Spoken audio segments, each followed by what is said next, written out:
skipping ahead a little bit in the book to look at the phenomena of the privatization of social services. As an individual, I have worked in the nonprofit private sector. Um, Let me think a minute. I worked in nonprofits during my internship, my master's level internship, and also when I first moved to Alaska, when I worked for the Community Mental Health Center there, that was a nonprofit organization. Otherwise, I'm thinking carefully here, but otherwise, all of my other positions, that is, first of all, in food stamp certification, then public assistance certification, then child protection in Florida, then residential care and treatment of children removed from their homes in Florida, and then my last almost 20 years working for the state of Alaska in child protection again on the Kenai Peninsula. All of those have been public sector employment, and so I have to confess that I have a bit of a bias towards public sector employment. I When I think back to my two experiences with private nonprofits, and one of them was really a pretty short experience working during my internship. It lasted 3 or 4 months, and of course was not a full time position. Um, but actually, I was offered the opportunity to go to work for them when I got my degree, but returned to a job that was being held open for me by the children's home. In fact, while I left for school. Um, but that short experience, and then my experience in the mental health center for, I don't know, it was a little over 7 years, I believe, where I was an outpatient therapist there. I found a lot of kind of craziness that existed in uh, in private agencies, nonprofit agencies, that doesn't necessarily exist in the public sector. At least it hasn't in my experience. Now, that's not to say that the public sector employment hasn't had its own issues as a social worker, because it certainly does. But there's a level of well, there's a level of craziness in that kind of work as well. But it's very different. And in public sector employment for the social worker, I believe, is much more stable for a number of different reasons. When we get to that topic in a few weeks, we'll probably talk about that a little bit.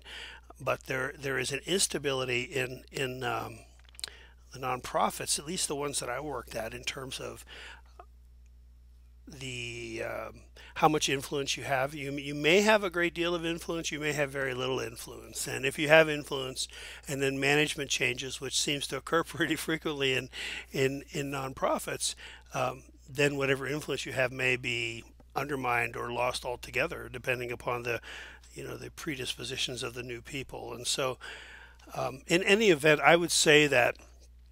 Um, my own preference and my bias really is towards public service employment, public sector employment, I should say, in social services. And I have a firm belief that public sector employees are undervalued and underappreciated.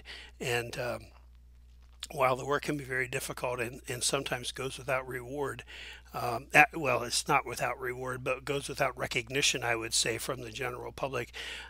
Nonetheless, I believe that the stability that is offered in those kinds of jobs enables the workers to perhaps focus more upon their work and worry less about the politics of the organization itself, if that makes any sense. So anyway, a whole other level of issues come up with the introduction of corporations, that is, private for-profit organizations into the social service sector. And I think the involvement of the for-profits, while they have been, it's been around for a while, but I believe it increased a great deal during the Reagan years when the efforts were made to get the federal government out of social welfare as much as possible and to turn over as much control as possible over to the states. And so the federal government, instead of having a lot of control over the large federal programs such as AFDC, well, now it's called TANF, but back then it was AFDC, what they did was they turned more control of that over the states and gave the states what they call block grants that had fewer strings attached. States had to match the funds for those block grants, but in any event, it got the federal government out of a lot of the administration of and the ins and outs of the programs, even if the federal government was still funding much of those programs. During that period of time, for-profit organizations became more prominent, more able to apply for federal grants, I believe, and that kind of thing. And so, aside from the fact that there was concerns that the states were able to cut back on the level of services to clients, depending upon the state's particular disposition towards welfare recipients, for instance, as one particular group of clients. Aside from the fact that there was some concerns about the inconsistency that might develop in terms of benefit levels and such, when for-profits entered the picture, of course, then you find money being funneled away in the pursuit of profits, and so some of the money in nonprofits, is always turned back into the organization if it's done legally. But for-profit organizations can keep some of the money they generate, and so, generally speaking, privatization has always had sort of a it's kind of a cuss word, at least for public employees, in many respects. Now, there are people, and we'll be talking about this, there are a lot of people who argue that private organizations are better equipped and better able to provide higher level of service for clients, but that certainly is debatable. So in this chapter, we're reviewing the privatization of social welfare, and this is a dynamic that's really been accelerating in recent decades. As a function of public dissatisfaction with government social programs, increasing reliance on the private sector to finance and deliver social services has emerged as an important theme in American social welfare. Privatization, as this idea has been termed, addresses the problem of the proper relationship between the public and private spheres of the national culture. And in this case, the concept of privatization has come to involve the idea that private is invariably more efficient than public, that government ought to stay out of as many realms as possible, and that government should contract out tasks to private firms or give people vouchers rather than provide the services directly themselves. All of that is debatable and is a subject of great debate in many areas, and we're going to touch on that a little bit in this discussion. So proponents of privatization believe that, as I mentioned, that private is always more efficient than public.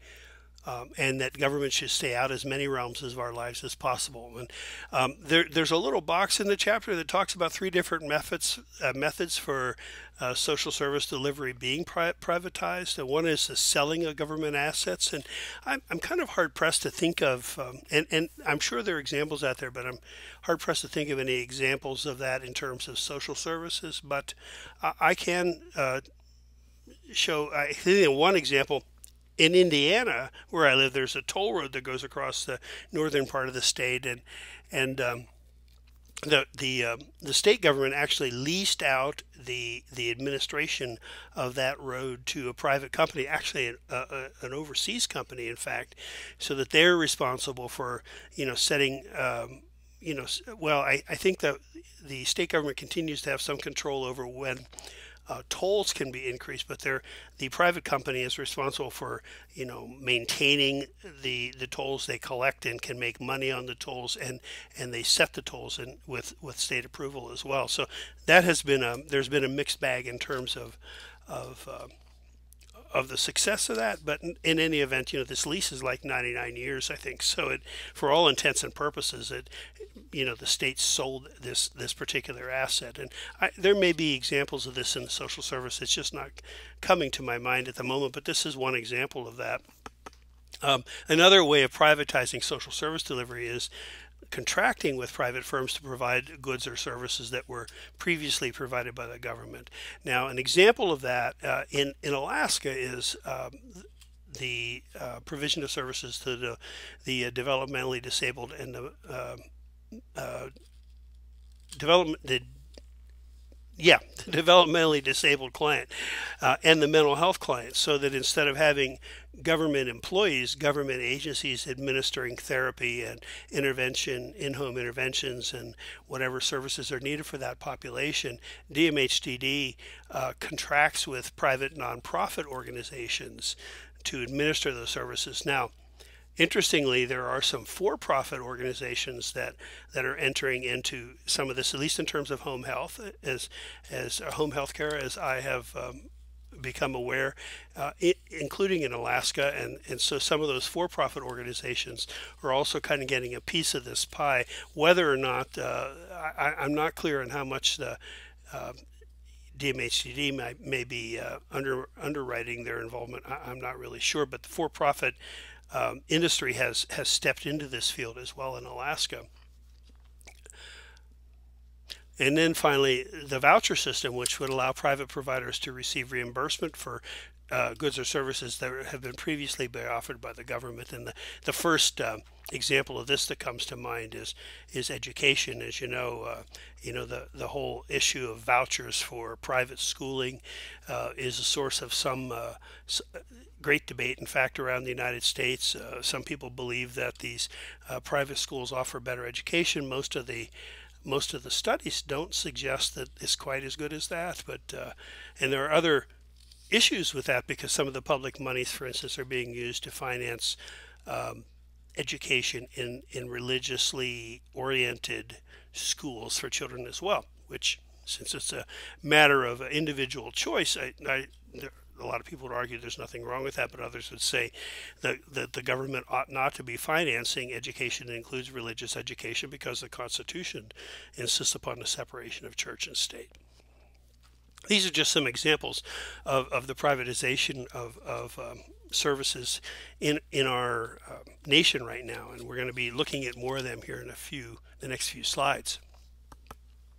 So privatizing, as I've already implied, there's two options. One's the nonprofit and the voluntary sector, and then the for-profit corporate sector, and we'll touch on what some of those agencies are in a few moments. But both sectors have benefited from the government's move to get out of social service delivery whenever possible.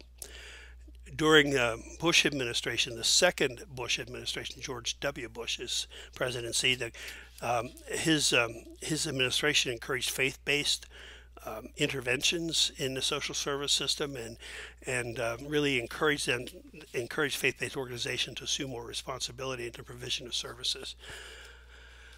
And also the Medicare reforms of 2003, which the administration publicized it as being this effort to help seniors by closing the donut hole in prescription drug coverage through Medicare.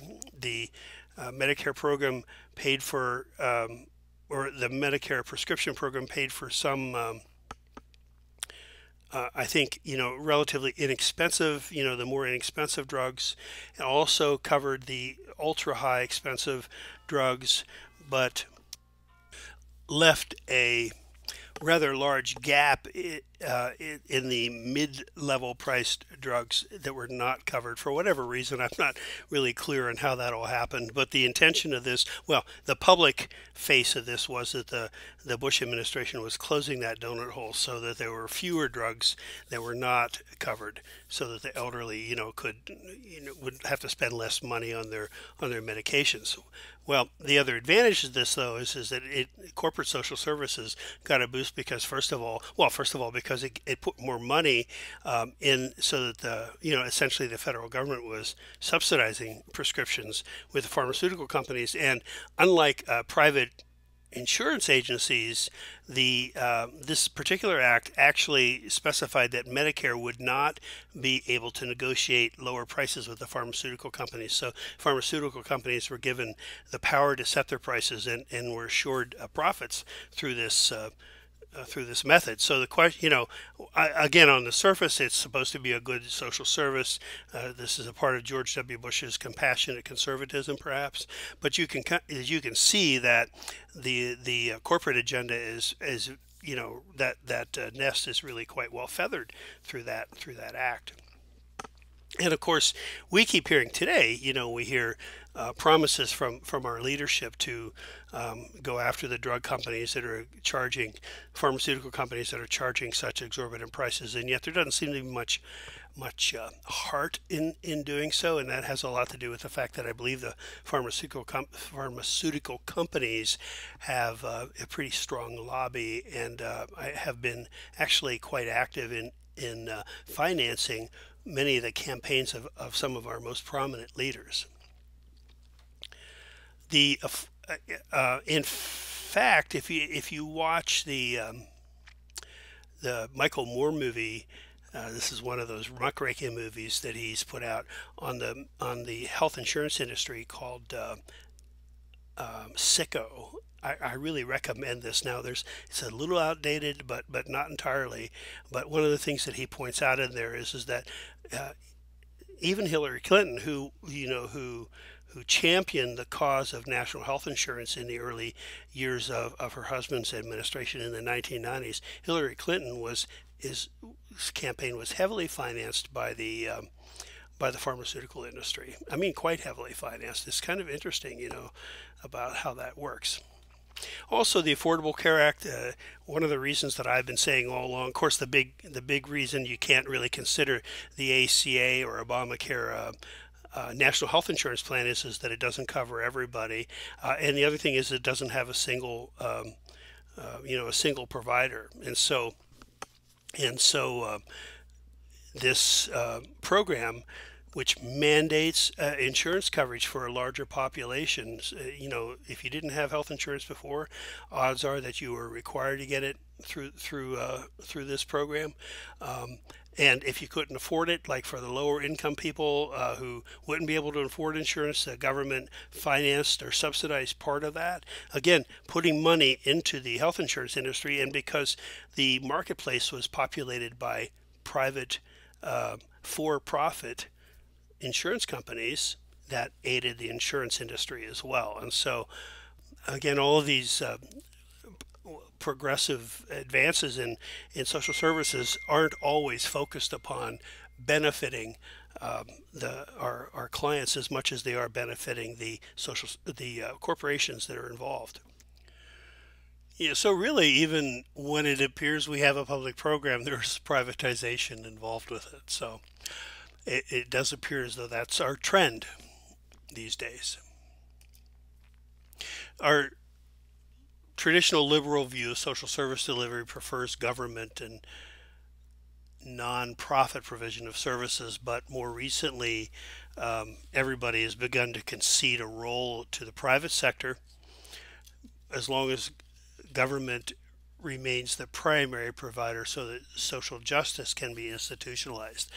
Whether or not the government remains primary provider is questionable. I suppose that at least in terms of it being the source of much of the funding for some of these services, at least it has an influence over social justice issues and those kinds of things. But in any event, conservatives believe that it's permissible for the government to employ a safety net, kind of a last resort kind of thing only, and really are not in favor of too much government intervention at all. It's no surprise to you, I'm sure. Now, for social service professionals that are employed in the for-profit sector, unions might be their primary assistance as far as dealing with business practices and those kinds of things.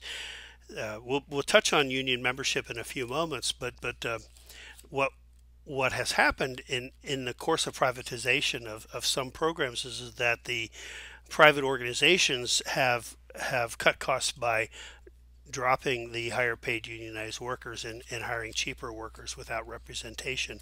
And as again, I think we'll say later on, if I guess there are things that are being done to discourage unionized workers from being retained in those organizations staying on, and if there was no union representation, those agencies simply aren't permitting unionization. And so you have these private agencies, these for-profit organizations in particular, cutting costs, and perhaps even the nonprofits for that matter, cutting costs by paying workers less to do the same kinds of jobs that they might be paid in a government employment.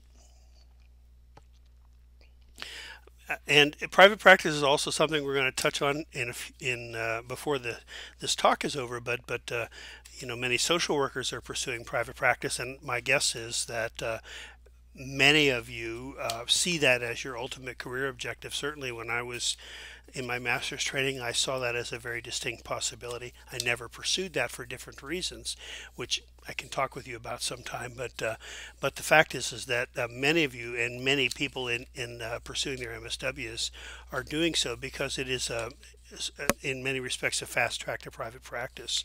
The MSW is considered to be the terminal clinical degree in social work, so that if you have a master's in social work and you go through the licensing requirements in order to obtain a license, you can be licensed as a clinical social worker and thus eligible to open a private practice and provide services really without supervision once you have your license.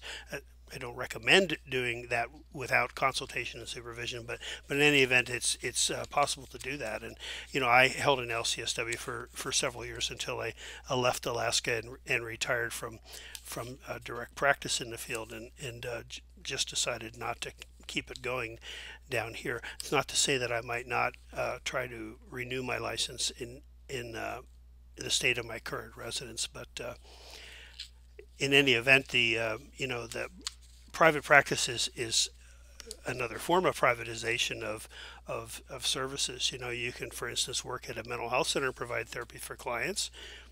Oftentimes there are sliding scales and those kinds of things, whereas in your own private office, you can be providing the same services, and probably making more money doing that. But again, we'll touch on that in a few moments. Of course, the issue about privatization is that if profits are linked to reducing services, then there's an incentive to deny service, and almost certainly in for-profit organizations and even in some nonprofit organizations, I would say, while they're not pursuing profit, they may be pursuing reductions of costs so that they can use their funding, use their revenues for other areas that they feel are necessary, like facilities or something like that. But in any event, certainly with for-profit organizations, there's an incentive to deny service for many clients who, for instance, might not be able to pay those kinds of things. So corporations will tend to cut costs and might do that by cutting staff also. And as I was just saying, replacing them with lower wage contingent workers. That's another contingencies. It's another movement that I've seen in the private field, both nonprofit and profit, which is rather than hiring employees as employees, they hire them as contract agents. Now, the advantage to that to the worker is that usually if you sign on a contract, you make more money than per hour or whatever than you would if you were an agency employee, let's say. However, the agency is relieved of the obligation to provide you with health insurance. The agency is relieved of having to pay for unemployment insurance, because if they decide they no longer need your service or can't afford you, they can just simply not renew your contract. So the benefits that an employee gets in an organization as an employee are lost with contract agents, and it saves money for the social service organization. So you find a lot of contracts these days, whereas previously they were more employees. Of course, one of the big issues with privatization is preferential selection of clients. That the focus would be upon clients who have the good insurance programs and have the capacity to be a full fee client, and so those clients who are poorer or don't have good insurance or whatever, well, if they get service at all, the the level of service sometimes is reduced. And I have an example of this, although it was never implemented, but there was a period of time when management at the mental health center where I worked actually was trying to and did establish a an adjunct service for full fee clients, in addition to the mental health services that were being provided for sliding scale. And at one time, the proposal was that, and mind you, there would be the same therapist providing therapy in both agencies, so to speak.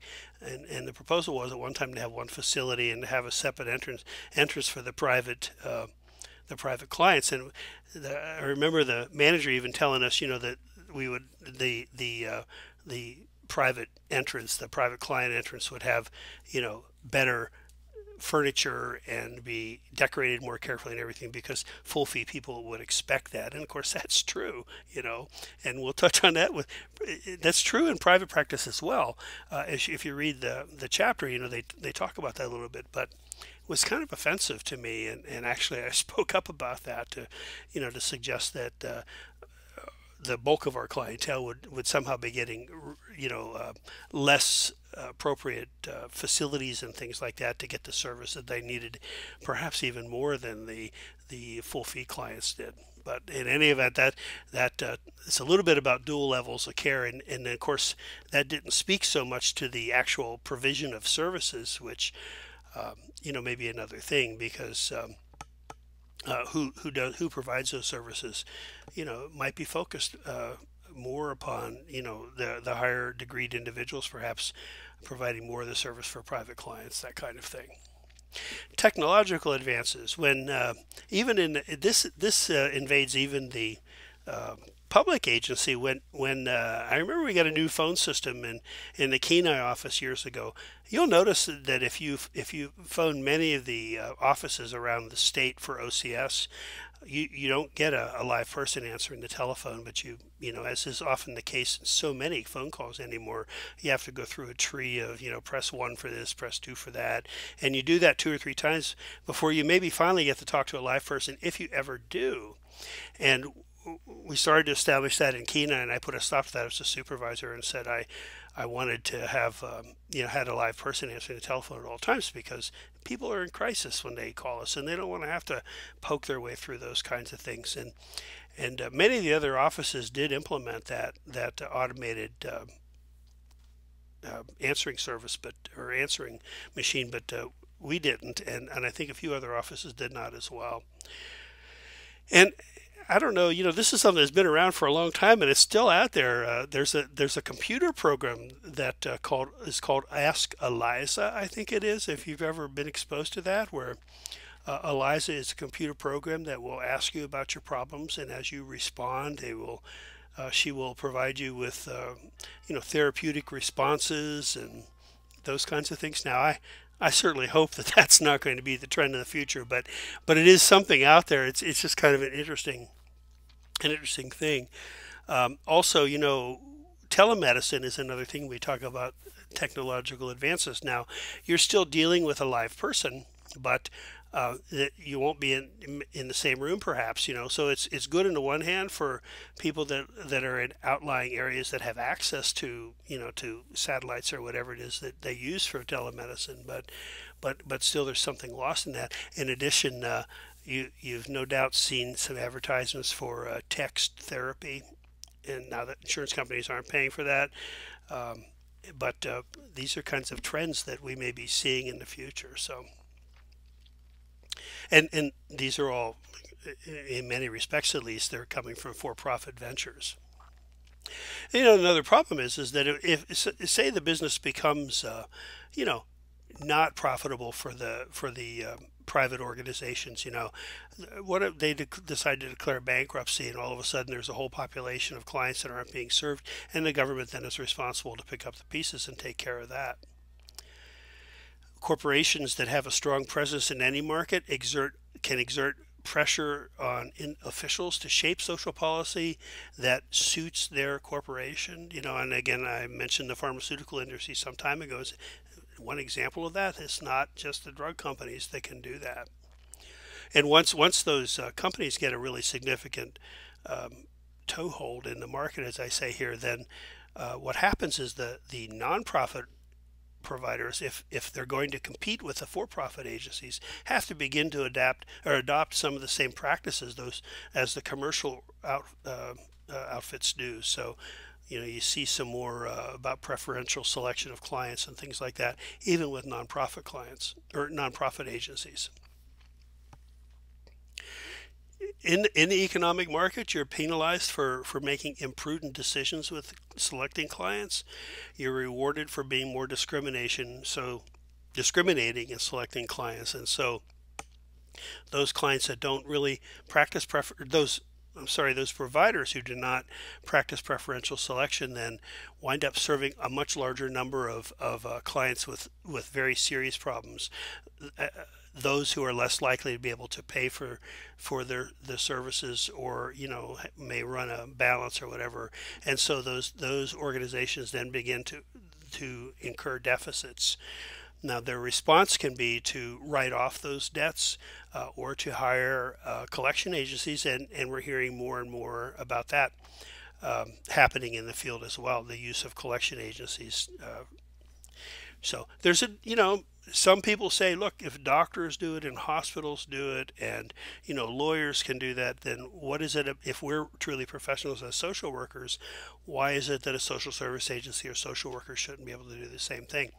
Then again, there's our social work code of ethics and our values, which talk about being accessible to clients and those kinds of things. Now, the code of ethics does contemplate the establishment of reasonable fees, and so it's one of those things that can be an ethical dilemma when you have a non-paying client. But in any event, agency policies sometimes can be set up so that it's not as not as available to non-paying clients or low-paying clients as they might otherwise have been.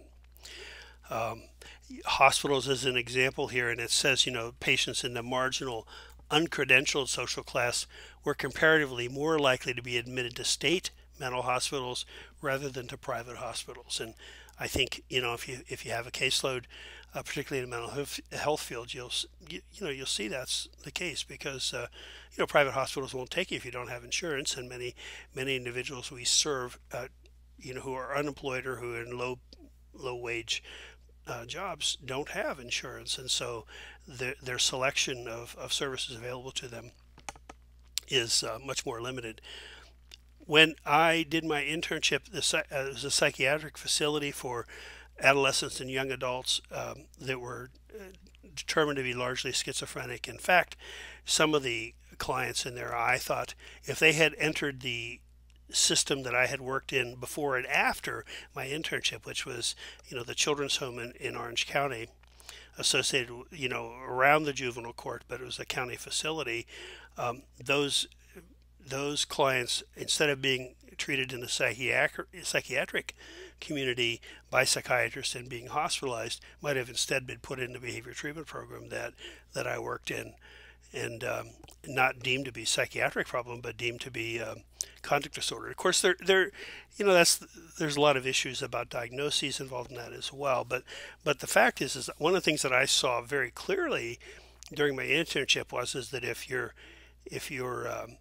family had some money or some status, and you acted out, more than likely you were probably going to be involved in the therapy field and in the psychiatric arena, psychological arena for services and things like this. Whereas if your family didn't have money, you're going to be more likely involved in the legal system and public placement facilities and things like that. It's certainly not always the case, but I believe that was a pretty valid observation on my part. So, and it's not to say that involvement in the psychiatric arena is better for you necessarily, but it's clear that it had something to do with funding, so that the agencies that don't practice preferential selection are the ones that usually wind up with funding problems, and there are complaints about them not operating efficiently,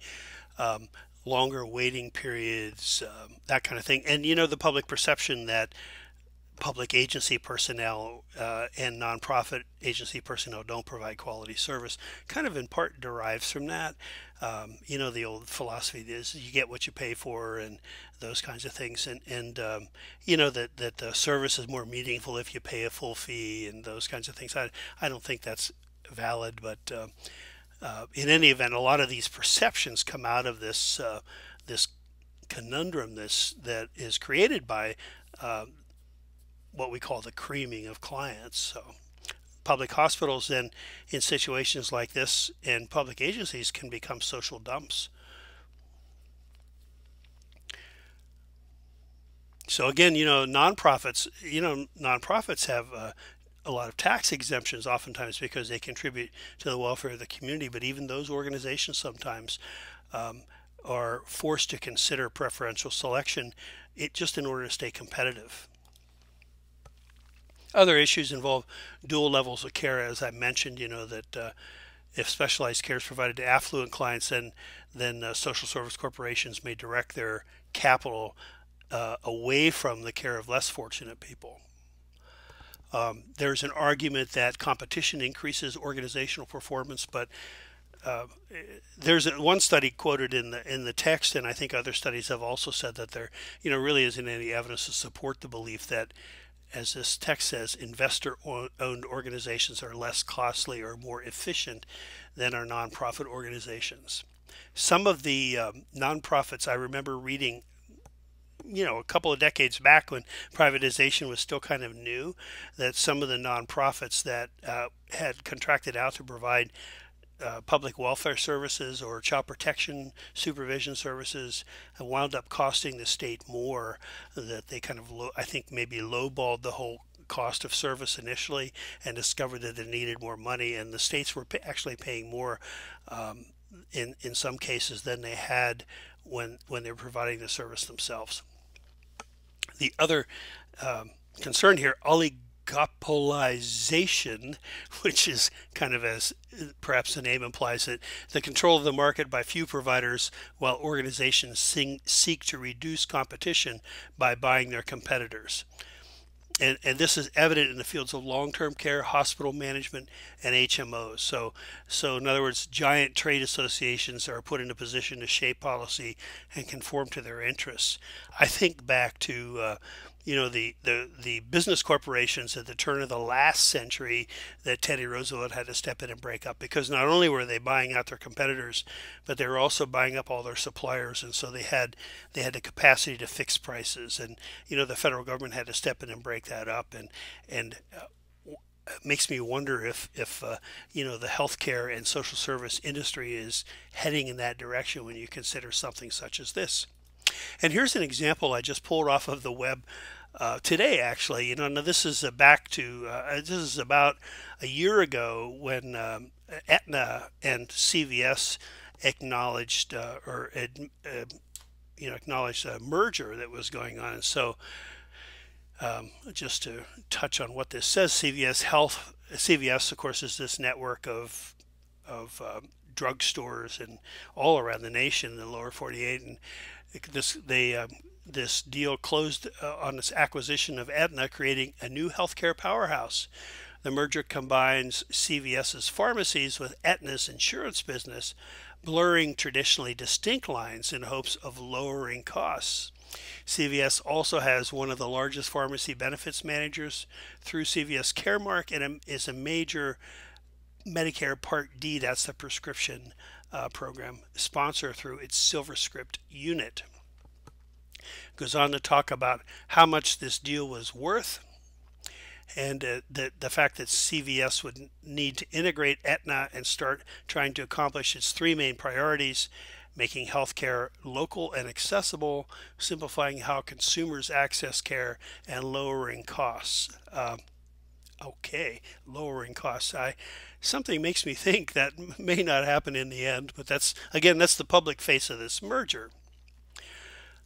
So they were going to be testing stores with added health services that would include clinics that manage chronic conditions, adding more primary health services at some of their clinics, guiding discharged hospital patients through their at-home plans, and managing complex conditions. Can you see the tentacles reaching out into many different areas of service here? And Aetna, who is, for the state of Alaska, they're the manager of state employees' health insurance programs, and have a huge network of health insurance all around the nation. Aetna becomes a part of CVS, and so one wonders if the options of selecting pharmacies and those kinds of things might go away for Aetna persons, people who are carrying Aetna as their provider. So we'll see. But this is one example of that. We've been oligopolization. It's a big word. But even though we have public programs that are able to provide services, they really come under assault from the political system. As all you have to do is listen to the news, and you hear about Congress wanting to cut Medicare and cut welfare and work requirements for SNAP beneficiaries, those kinds of things. So the private sector may become more important, and some of the reasons for this is some of the benefits perhaps to this is that private companies have faster access to capital when they need it than the public and nonprofit sectors do. Nonprofits have to apply for grants and wait for the grants to be reviewed, and compete for the funds and then get the funds and turn in reports, and have to apply usually every year, every 2 years anyway. Public agencies, they're dependent upon the legislature providing the funds they need, and are always subject to having funds cut, as are nonprofits. But for-profits can float bonds and do different kinds of things to really generate cash, and pretty quickly, just for themselves, and with no one controlling that funding source other than themselves. There is a belief that public agencies are a better source of innovation. That is also debatable, but some innovation in the field has come out of for-profit organizations. Did I say public? I meant for-profit. And some of those for-profit organizations have had some success, actually, as described in the text, in helping long-term public assistance recipients to find lasting work. That should be. I'm going to fix that right now. So workers in the public sector often hold union memberships. It's about 1 in 4 social workers belong to a union. Usually it's the American Federation of State, County, and Municipal Employees, AFSCME.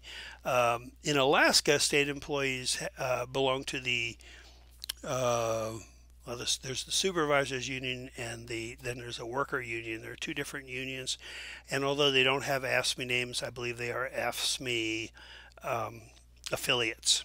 So AFSCME is the largest union. There is another large union for social service workers as well, but workers have protections under the National Labor Relations Act that's arise from the Social Security Act, back in the 30s. But union, that includes collective bargaining, of course, the right to bargain collectively, as well as to strike. But the question becomes, for social workers, when you have a commitment to provide services and not terminate them for reason or without reason, those kinds of things, there may be some conflict between servicing the client ethically and taking job action to protect worker rights and those kinds of things. Now, unions don't have to be just about getting more money. It can also be about reducing caseload size and accessing more resources for clients and those kinds of things. I mean, the issues that unions negotiate for. So the unions can also be used to complement professional objectives rather than conflicting with them necessarily. But again, studies have demonstrated that workers who belong to unions and non-union social workers, there's really not much incongruity between their sense of loyalty to their clients. An interesting point raised in the text is that so many employed individuals around the United States, where we get our health insurance is from our employer. And that when you consider the benefit packages that employees get, and benefits, the fringe benefits oftentimes, really increase the value of a worker. When you look at how much your fringe benefits cost the employer, that basically is it's not your salary, but it is something that you earn in addition to your salary. That it says that when you factor in benefit packages, health and welfare benefits, and things like that for the working population, that it really complements the public welfare programs that take care of those issues, for many of those issues, at least for those who aren't working. And when you put all that together, the scale of American welfare is at a level that comes close to European welfare. Now, I take some exception to that because there are a number of things. While that does include health care, for instance, most employees don't have benefits that include free education, which individuals that are academically appropriate for that get in many European countries. Higher education, that is, those kinds of things. And so there are benefits certainly that many individuals get in European nations that we don't get, even with our current welfare capitalism system. As they become engaged in social welfare systems, there's been pressure upon corporations to demonstrate some responsibility. So, for instance, the development of the socially responsible investment strategies by financial consultants that is one example of this, that eliminate contributions to areas such as military contracting, alcohol, tobacco, gambling, nuclear power, and at least for a time, South African interests as well. That financial consultants offer socially responsible investment packages for those who wish to invest carefully. But as a few people point out in the textbook, make no mistake, corporate philanthropy contributes to the corporation's larger goals and really isn't about the interest of others. And I've touched on a number of ways that is the case, I think, already. But the improvement in public perceptions leads to increased revenues ultimately. Look at the examples in the last few years. The Nike Corporation using Colin Kaepernick in their advertisements, even though he's such a controversial figure, because he stands up for what is the Take a Knee movement. The calling attention to law enforcement and African Americans and the disparities there. And more recently, the Gillette Corporation has kind of signed on to the Me Too movement and is marketing new ideas about what masculinity should involve and all those kinds of things. And while those are things that maybe make the general public get kind of misty-eyed if they're in support of those movements, it's really, we're looking at perhaps temporarily a loss of some revenues, but in the long run, my guess is that there's a bet that it will improve their image and thus increase their revenues. And there are think tanks out there, both conservative and liberal, that have a lot of influence on Congress and thus on social policy development, and the Heritage Foundation. When you use sources, for your policy analysis, always look at who your source is. A lot of times I get papers, looking at social issues, with Heritage Foundation as a source. Well, Heritage Foundation is a source, but it's a conservative source, and it's got a bias to its, as does the American Enterprise Institute in Cato, which is, is what has happened with the wealthy conservative contributors. The Koch brothers, is their organization, or was at one time. And there's also liberally oriented donors that have their own, the Center for American Progress, those kinds of things. So I think probably the Southern Poverty Law Center may also be considered a think tank. It certainly is a liberal organization. So, I value those contributions, but remember that there is a certain perception that each of these organizations have, and they press their ideas upon our leaders, in regards to making changes to social policy. But it's likely the corporate sector, private for-profit social services, is going to exert even greater influence as this century moves along. And so you can already see heavy involvement and these are go into some detail in the text. A number of these, like the health maintenance organizations, HMOs, hospital management. Certainly, there's been so many mergers of buyouts of hospitals by the large chains. Child care, home health care, long-term care and nursing home care, corrections. We know a lot about the private correction industry. We hear about that a lot. Public welfare, defense industry, not Martin Marietta, but Lockheed Martin. They've contracted in some states to administer the TANF programs, a defense contractor. And education, of course, that's also another thing with all the vouchering and those kinds of things. All of these kinds of these areas of what are traditionally governmental run social service facilities and organizations have become increasingly private and increasingly for profit. And while private practice isn't considered a part of privatization by most of us as we talk about private practice, it very much is so, and has all the characteristics of the kinds of things we've just been talking about. This is really the turn of the last century, or not the last century, this century. The textbook says that nearly a quarter of social workers, I would assume this is from the NASW surveys you get every year when you renew your fees, nearly a quarter of social workers identified private practice as their primary area of work. And another 37%, another more than one third, indicated some involvement in private practice. So the fact is that there are many professional schools of social work that focus on this. Our school focuses on more of a generalized social work practice, and so it isn't so much a clinical focus. There is some clinical emphasis in some of the classes and those kinds of things, but also there's a lot of stuff about social advocacy and so on.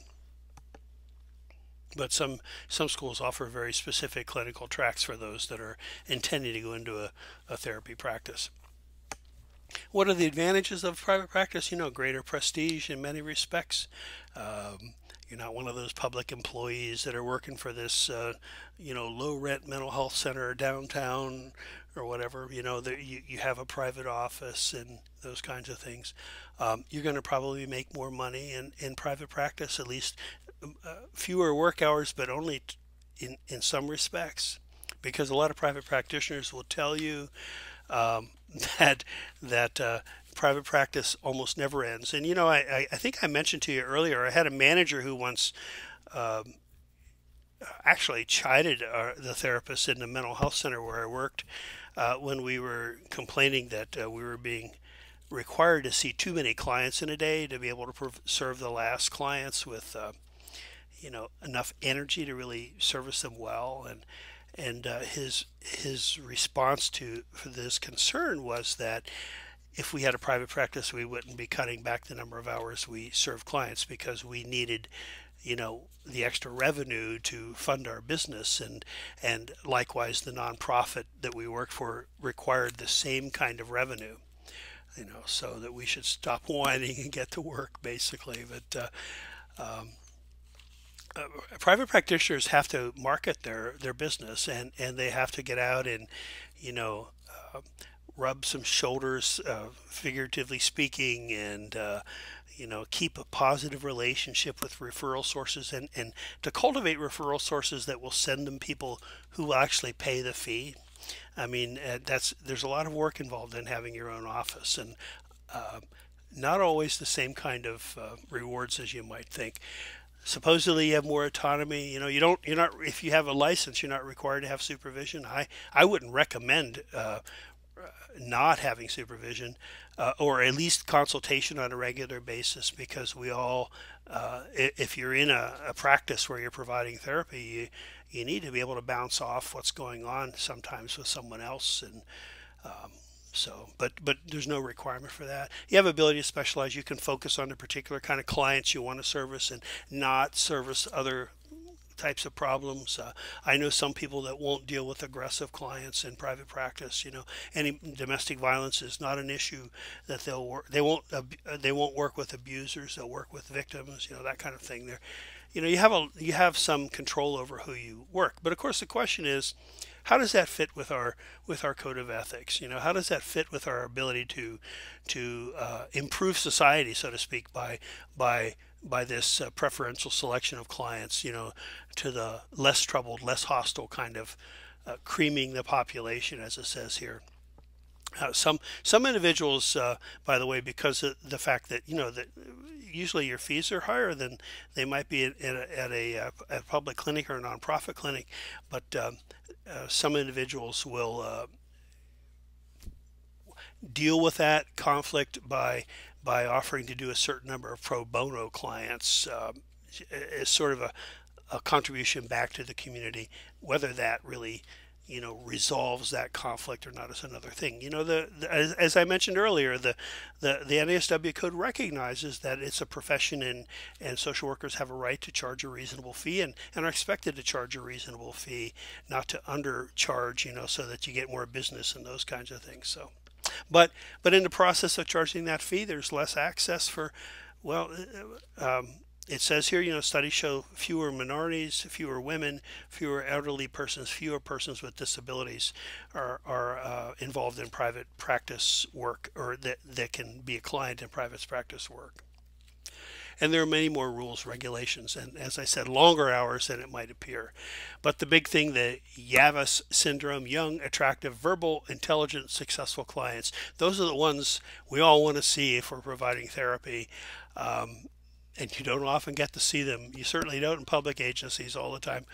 But these clients that are less likely to be poor, they're less likely to be old, and they're less likely to be uneducated, and they're more likely to be white, according to most studies at least. So I'm not trying to suggest to you that it's, you know, evil to go into private practice, or that you shouldn't be thinking about it, or that you're not a real social worker if you're doing this. But I am saying that, you know, these are some questions that you'll have to wrestle with in private practice as a social worker. You know, when you try to you know, to comply with the code of ethics, and how you respond to those questions, those pressures, the kind of thing as a profession, and both as a professional individual, you'll need to continue to work on. I think throughout your profession might be an area for you know, good discussion in one of our classes some night, I think. As I told you, you know, I got my license as a clinical social worker. It was of benefit when I worked in the mental health center, because, you know, they could bill for my several insurance companies then would accept my services for billing purposes. So the mental health center was very appreciative of that and wanted licensed people there. But as a licensed individual, I was eligible to go into private practice, but chose never to do so, and in fact, you know, moved out of the whole area of therapy per se when I went back to child protection. And the reasons for that have a lot to do with the fact that while I didn't have to get out there and market my services, there was more need for my services than I had time to give, and you know, the fringe benefits that you get as an employee, particularly if you work for a stable organization, and I would venture to say that means public employment is the most stable of all. You have less to worry about in that regard. So, just some things for you to think about. And again, food for thought and further discussion. So that's all for chapter 7. I probably babbled on longer than I intended to, and hope that you find this discussion helpful to you as you think about where you're heading and where the profession is heading in the decades ahead. Okay, thank you.